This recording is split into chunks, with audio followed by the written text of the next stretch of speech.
Now, the 8th bit traditionally is reserved for mistakes due to noise in the system, so I've given my last bit the title of error checking. I'm less concerned with the technical process of overcoming noise, however, and more concerned with the human process of evaluation. It's something of a cliche now to speak of information overload, but clearly our problem is in sifting through the flood of information available and making sense of it. Maybe this is why blogs have become so popular recently. It's certainly true that spam filters are a sign of the times. And the story of 9/11 provides a chilling example, as all the information necessary to predict the attacks was present, but no one was able to process it, to put the pieces together.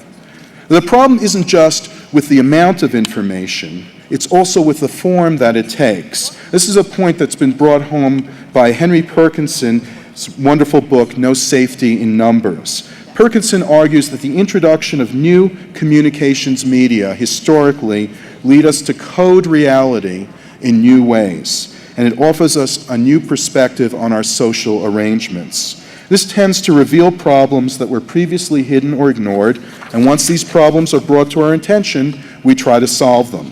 Digital technologies have allowed us to code the world digitally, that is, in numerical terms. And this quantification has revealed risks to health and well-being that were never recognized before. We're inundated with these statistics, and then we set about trying to deal with the risks. But risk can never be fully, completely eliminated. We're left with the question then, how much risk is acceptable? If we can reduce the risk to risk of cancer-causing substances in our environment from 20% to 15% risk of cancer, is that enough? If not, is 10% enough? Is 1% okay? Is anything less than absolute certainty okay, and we can never get there? Now, there are professional risk analysts who do cost-benefit analysis. But for most of us, the result is an irrational anxiety. We become risk-aversive. We're just frightened of risk. The fundamental problem is that numbers, quantification, cannot help us make qualitative judgments. Rather than the triumph of rationalism envisioned by Descartes by going over to numbers, we have become hyper-rational. That is, in effect, hardly different from being irrational. Nor can we find any help in the other symbol system that's come to dominate our time, the image. From simple cartoons to virtual realities, image-based forms provide us with experiences and appeal to the emotions, but they are analogic and therefore fundamentally illogical, irrational. Together, the image and the number have displaced the word in contemporary digital communication. I would maintain this is a primary characteristic of postmodern culture. Is it any wonder that at the same moment in history when we're experiencing what Jacques Ellul called the humiliation of the word, we're also plagued by moral and cultural relativism that makes critical judgment all but impossible. That's why Neil Postman was a great defender of the word, of verbal communication, both spoken and written. Language, used wisely, is our only defense against a flood of images and numbers, against the extremes of irrationality and hyper-rationality. Language is the source of rationality. The humiliation of the word is a consequence of living in a technological society, according to Jacques Ellul, a society where the only value is efficiency. Efficiency is at the heart of binary logic, as base 2 is the most efficient way to reduce choices and narrow possibilities down to a single certainty.